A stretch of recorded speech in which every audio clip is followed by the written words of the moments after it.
Hello दोस्तों, आप सभी को हमारे आज के क्लास में स्वागत है। आज हम लोग शुरू करने वाले मैथ का सबसे पहला चैप्टर, साथ ही सबसे बेसिक चैप्टर, जिसके बारे में हम बचपन से पढ़ते आ रहे हैं, उसका जो पूरा कॉन्सेप्ट को डिटेल से पढ़ेंगे, ठीक है, और समझेंगे। साथ ही साथ इससे रिलेटेड क्वेश्चंस को भी करने का कोशिश करेंगे। फिलहाल हम लोग का जो शुरू का 1 से 2 क्लास होगा वो बेसिक पे रहेगा, उसके बाद जो है हम लोग क्वेश्चंस को भी करेंगे, ठीक है। तो हम लोग शुरू करेंगे।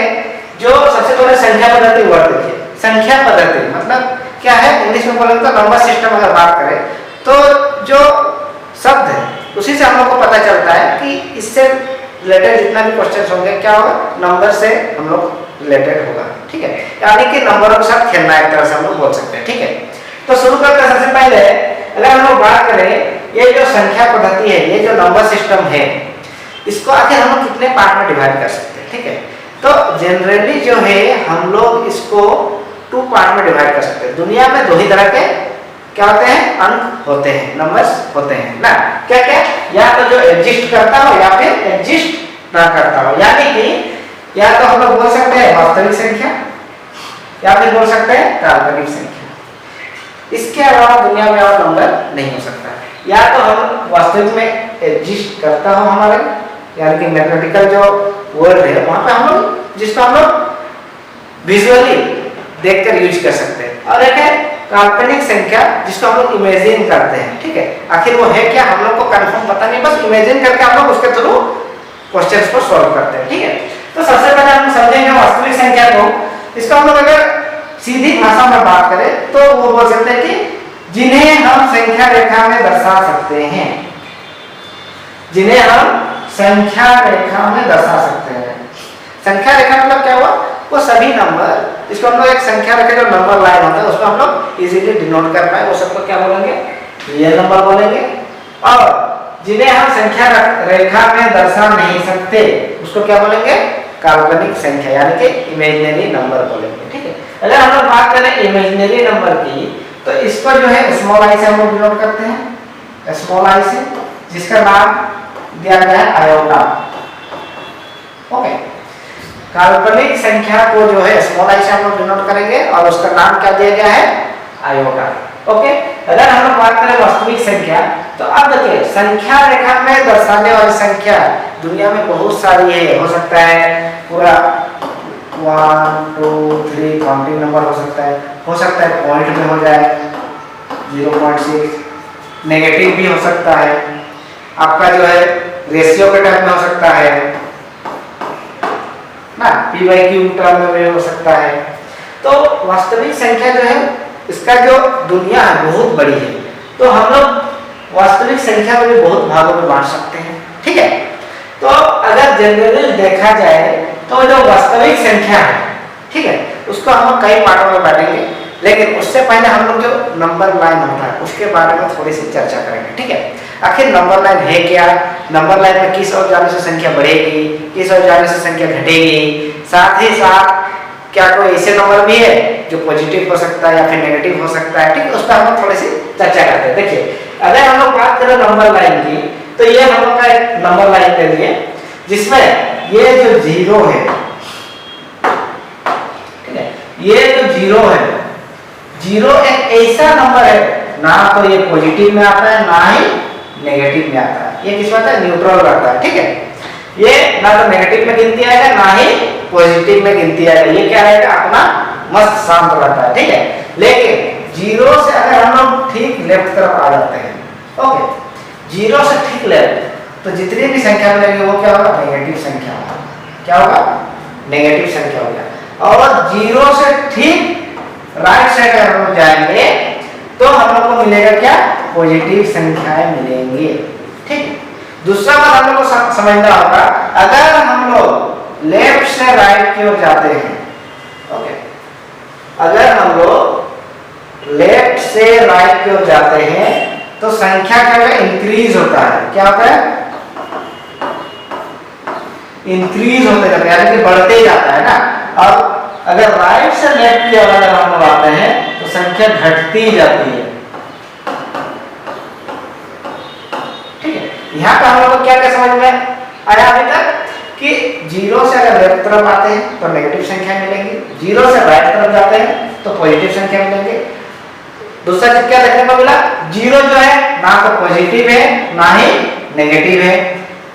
अगला चीज हमको क्या समझने को मिला कि अगर लेफ्ट से राइट की ओर जाते हैं तो संख्या जो है बढ़ते जाएगी, इंक्रीज होते जाएगा वैल्यू, और राइट से अगर लेफ्ट की ओर आते हैं तो संख्या धीरे धीरे घटते हुए जाएगा। ठीक है, अब अगर हम लोग बात करें दशमलव संख्या की, ठीक है, दशमलव तक वर्ड से पता चलता है क्या, पॉइंट के टर्म में होगा ना, यानी कि डेसिमल फॉर्म।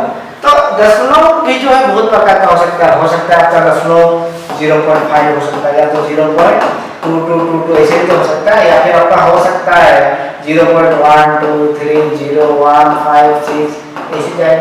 ठीक है, तो देखिए दशमलव में बहुत तरह से हो रहा है, ये क्या हो रहा है, पूरी तरह खत्म हो गया, आगे कुछ है ये नहीं, या देखिए आते जा रहा है लेकिन बार बार रिपीट हो रहा है।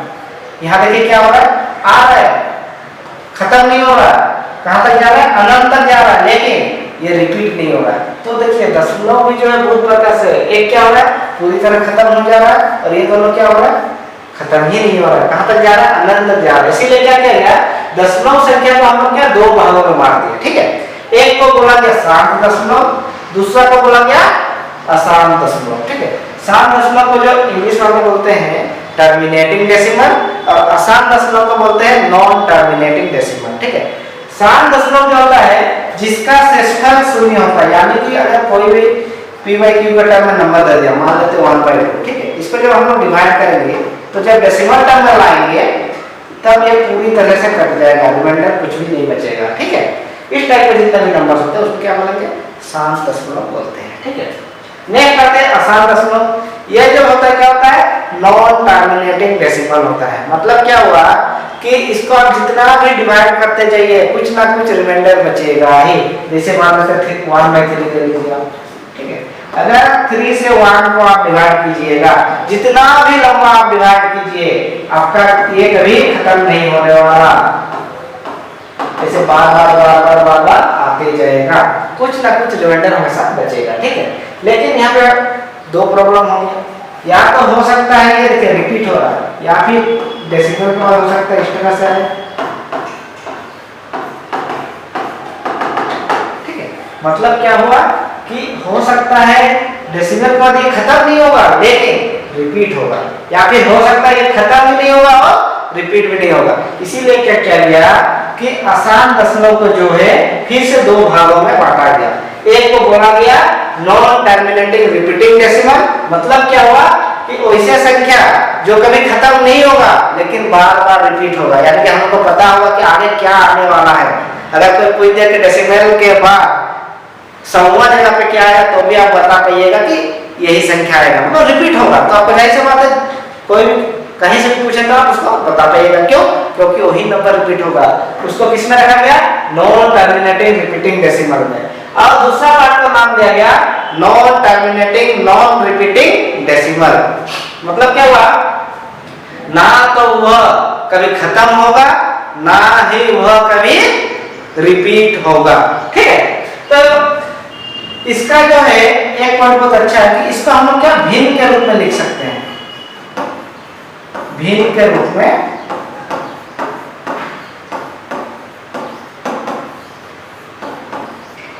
लिख सकते हैं। लेकिन non terminating non repeating decimal को हम लोग जो है फ्रैक्शन यानी कि भिन्न के रूप में, भिन्न में नहीं लिखा जा सकता है। ठीक है, अगर हम लोग बात करें इसका एग्जांपल में बहुत सारा है, जैसे 0.2222 ले लीजिए, या फिर 0.121212 इस तरह से रिपीट होगा ना। लेकिन अगर आसान अनावृत्ति का अगर बात करें यानी कि नॉन टर्मिनेटिंग नॉन रिपीटिंग का बात करें तो ये हो सकता है 0.1 2 3 4 5 6 ऐसे जाए, हो सकता है 0.10101001 ऐसे जा रहा है।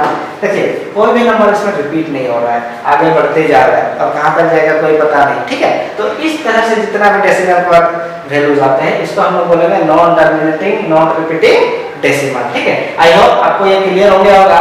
नेक्स्ट हम लोग समझते हैं रियल नंबर के बारे में। ठीक है, यानी कि वास्तविक संख्या के बारे में। देखिए वास्तविक संख्या क्या होता है, पॉजिटिव भी हो सकता है, नेगेटिव भी हो सकता है, वो सभी नंबर जो हमारे जो है मैथमेटिकल वर्ल्ड में एग्जिस्ट करते हो। ठीक है, तो इसको हम लोग मैनुअली दो पार्ट में बांट सकते हैं, एक तो परिमेय संख्या होगा या तो अपरिमेय संख्या। ठीक है, क्योंकि जितने भी नंबर होता है उसको हम लोग 2 पार्ट में इजीली डिवाइड कर सकते हैं, किसमें किसमें, परिमेय संख्या और अपरिमेय संख्या। सबसे पहले हम लोग समझेंगे परिमेय संख्या है क्या ना। तो इसका जो सबसे इजी और सबसे बेसिक जो हम लोग का परिभाषा है वो क्या है, वह संख्या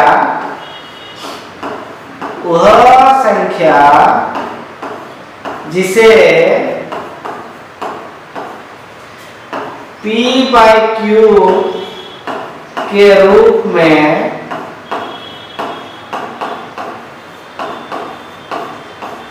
लिखा जा सकता है, जहां p और q पूर्णांक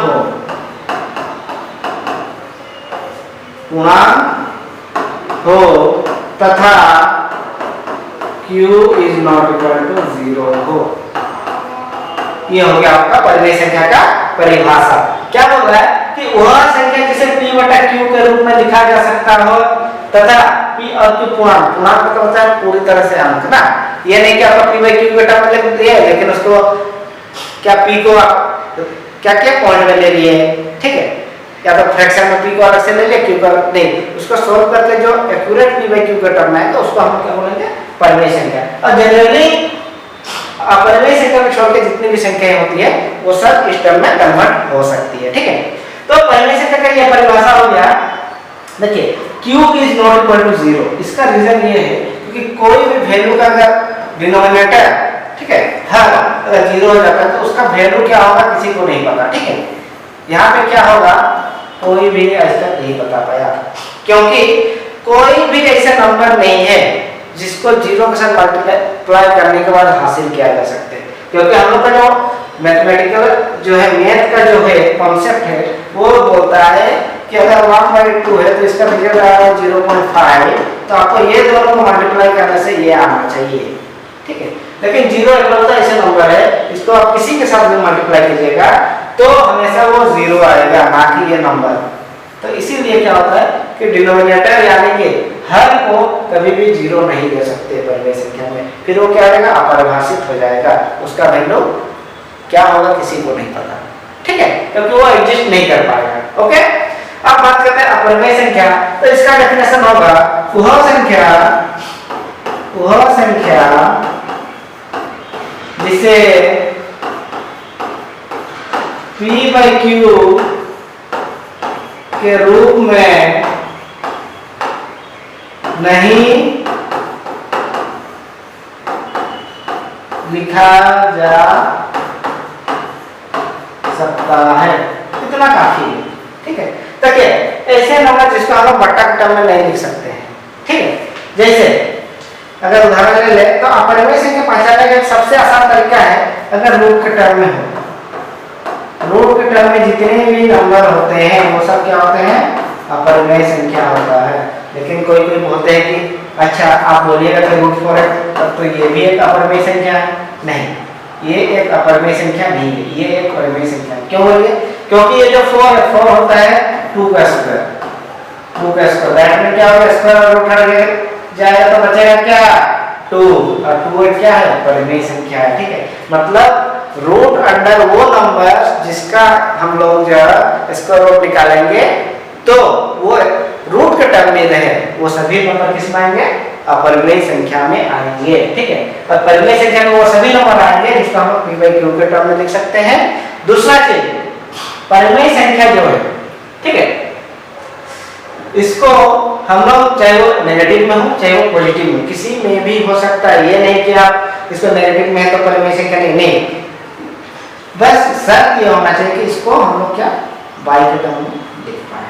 ठीक है, p/q के टर्म में लिख पाए। ठीक है, उम्मीद करते हैं आपको ये कॉन्सेप्ट क्लियर हो गया होगा। नेक्स्ट देखते हैं, जब देखिए परिमेय संख्या है ये भी हम लोग का बहुत बड़ा जगह लेता है मैथमेटिकल वर्ल्ड में, क्योंकि परिमेय संख्या के अंदर में क्या आ रहा है, नेगेटिव आ रहा है, पॉजिटिव आ रहा है, डेसिमल में आ रहा है, फ्रैक्शन में आ रहा है, ठीक है।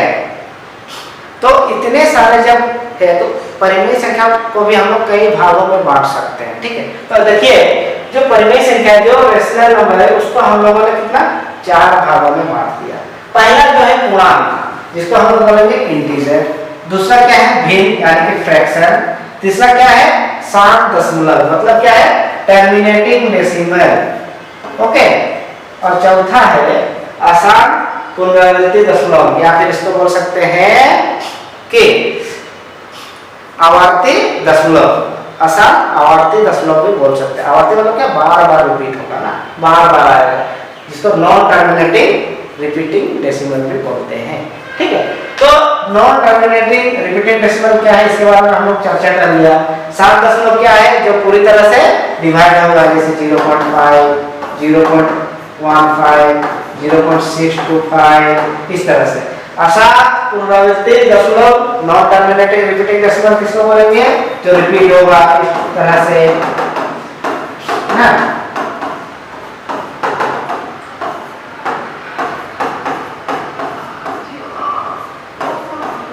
इस तरह से ना। बात करते हैं भिन्न का, तो ये क्या p/q के टर्म में होना चाहिए ना। जो भी संख्या p/q के टर्म में है उसको हम लोग किस पार्ट में रखेंगे, भिन्न के पार्ट में रखेंगे, ठीक है।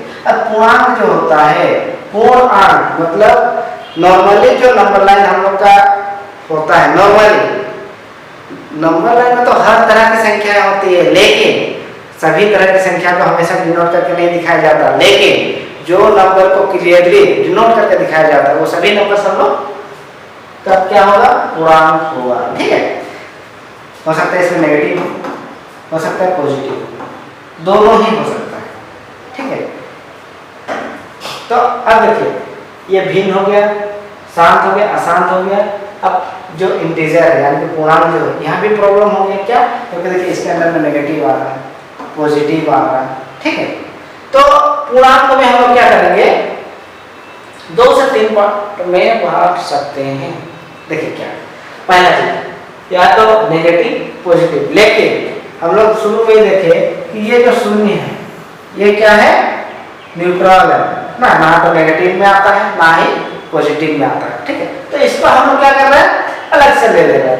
फिर इधर क्या है, नेगेटिव आ गया, सॉरी क्या आ गया, नेगेटिव आ गया, और इधर आ गया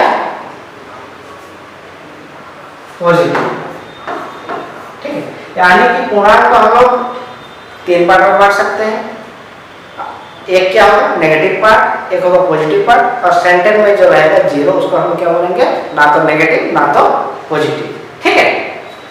अगर हम लोग बात करें प्राकृतिक संख्या की, तो इसका जो सबसे बेसिक जो डेफिनेशन है, परिभाषा है, वो क्या है, गिनती की संख्या। क्या है,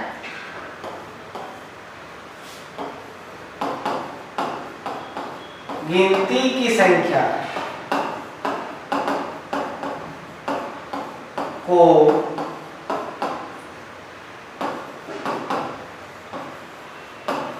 प्राकृतिक संख्या कहते हैं।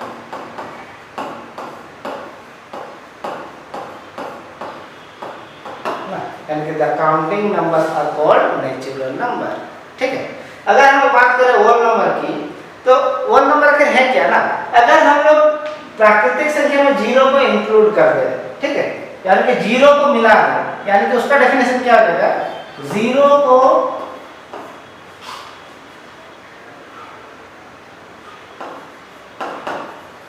प्राकृतिक संख्याओं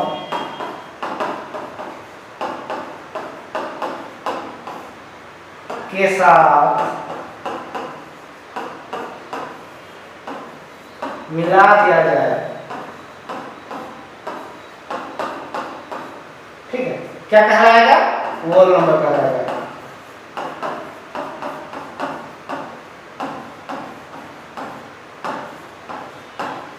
होल नंबर कहलाता है, क्लियर है। अगर हम लोग नेचुरल नंबर में क्या 0 को इंक्लूड कर देते हैं तो वो क्या कहलाएगा, होल नंबर कहलाएगा। अब अगर हम लोग इसको 2 भागों में बांटने का अगर बात करें तो ठीक है, तो हम लोग का जो है अलग अलग जगह अलग अलग सिचुएशन में अलग अलग तरह से बांटा जाता है। अगर हम लोग बात करें प्राकृतिक संख्या को प्राइम नंबर और कंपोजिट नंबर में डिवाइड करने का, ठीक है, तो हम लोग बोल सकते हैं प्राकृतिक संख्या को दो भागों में बांट सकते हैं। क्या क्या? अभाज्य संख्या और भाज्य संख्या। लेकिन यहाँ पे प्रॉब्लम एक चीज होती है कि जो है अभाज्य संख्या का शुरुआत जो होता है 2 से होता है और भाज्य संख्या का शुरुआत होता है 4 से, ठीक है। यानी कि सबसे छोटी अभाज्य संख्या 2 है और सबसे छोटी भाज्य संख्या 4 है। अगर इस तरह से देखा जाए तो फिर हम लोग का ये जो डिवाइड किए दो भाग में, ये थोड़ा सा गलत हो जाता है। क्यों बोलिए? क्योंकि प्राकृतिक संख्या शुरू कहाँ से होती है? 1 से। 1 2 3 4 ऐसे प्राकृतिक संख्या शुरू हो रहा है 1 2 3 4 से, और हम लोग का अभाज्य संख्या शुरू हो रहा है 2 से और भाज्य संख्या शुरू हो रहा है 4 से, यानी कि 1 छूट जा रहा है। यानी कि अगर हम लोग प्राकृतिक संख्या को प्राइम नंबर और कंपोजिट नंबर में डिवाइड करें तो इसका एक छोटा सा डेफिनेशन हम लोग को जानना चाहिए कि एक को छोड़कर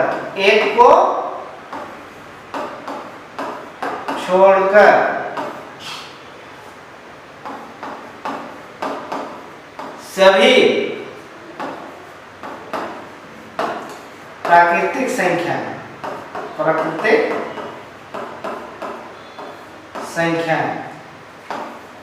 या तो अभाज्य संख्याएं होती है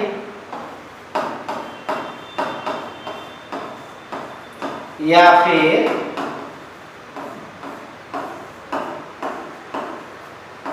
भाज्य संख्याएं होती है।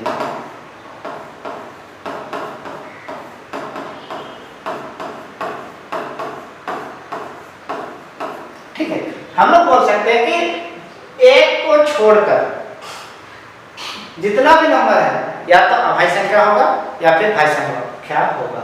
यह डेफिनेशन हम लोग को सही हो सकता है, ठीक है। लेकिन अगर हम लोग बात करें अभाज्य संख्या की तो ये खुद में एक अपना एक अलग दुनिया बना कर रखा है, ठीक है। इससे रिलेटेड क्वेश्चन हम लोग का जो है क्लास 8 से लेकर शुरू हो जाते हैं और आगे चलते जाते हैं, ठीक है। यहाँ तक कि आप जब कोई एग्जाम की तैयारी करते हैं तब भी इससे रिलेटेड क्वेश्चन हम लोग को देखने को मिलती है। तो इसके बारे में जो हम लोग पूरा अच्छा से समझेंगे। और भाज्य संख्या की ना जो डेफिनेशन है, भाज्य संख्या की जो डेफिनेशन है वो आखिर है क्या? देखिए, इसका जो सबसे बेसिक परिभाषा है वो बोल सकते हैं वह संख्या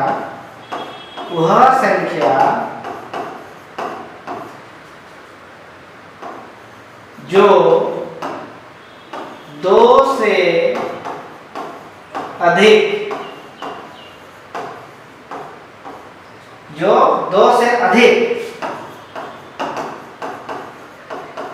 संख्याओं से भाग जाती हो, संख्याओं से भाग जाती, ठीक है। मतलब वो सभी संख्या जो 2 से ज्यादा संख्या से भाग जाता है। जैसे 4 किससे भाग जाएगा? 1 से जाएगा, 2 से जाएगा, 4 से। देखिए 2 से ज्यादा आया, आप ले लीजिए 8 किससे भाग जाएगा? 1 से जाएगा, 2 से जाएगा, 4 से जाएगा, 8 से जाएगा, ठीक है। तो मतलब वो सभी संख्या जो 2 से अधिक हो सकते हैं, 3 संख्याओं से भाग जा रही है, हो सकते 4 संख्याओं से, या तो उससे भी ज्यादा संख्याओं से भाग जा सकती है, ठीक है। उम्मीद करते हैं भाज्य संख्या जो है आप लोगों का क्लियर हो गया होगा। अगर हम लोग बात करें अभाज्य संख्या का और इसका डेफिनेशन, तो इसका सिंपल सा डेफिनेशन है वह संख्या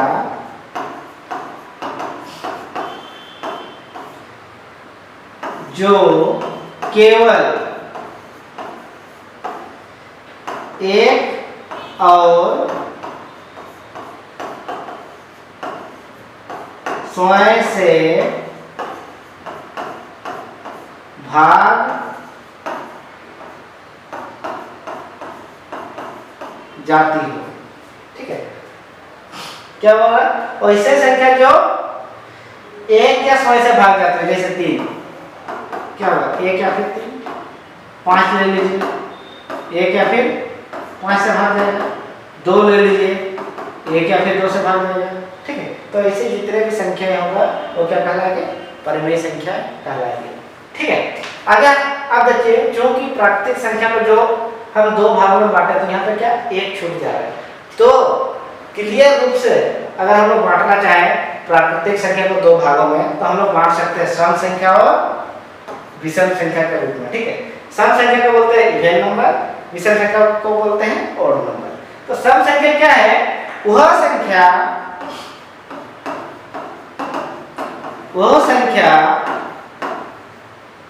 जिसे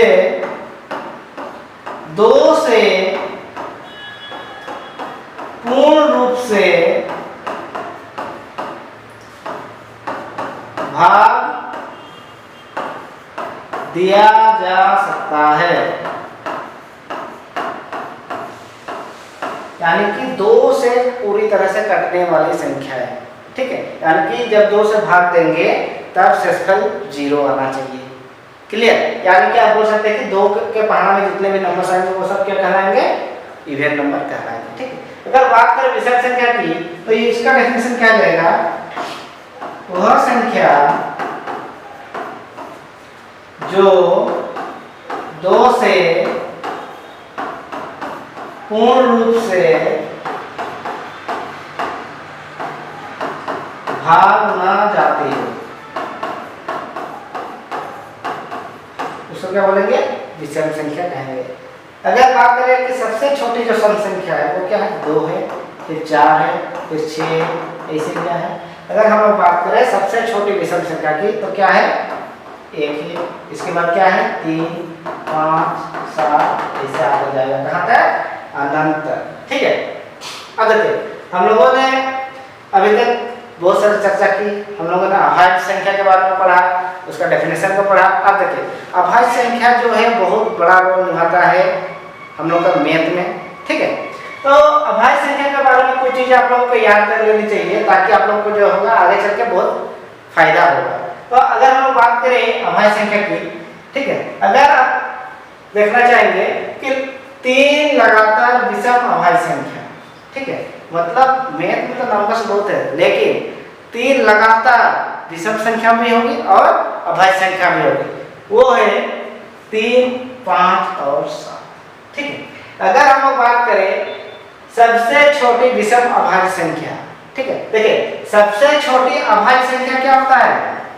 2 होता है, लेकिन हम लोग को पता होना चाहिए 2 क्या है? एक सम संख्या है। क्या है? एक सम संख्या है। इसीलिए अगर आपको कोई पूछ दे कि सबसे छोटी विषम अभाज्य संख्या क्या है तो आपका आंसर क्या होना चाहिए? 3।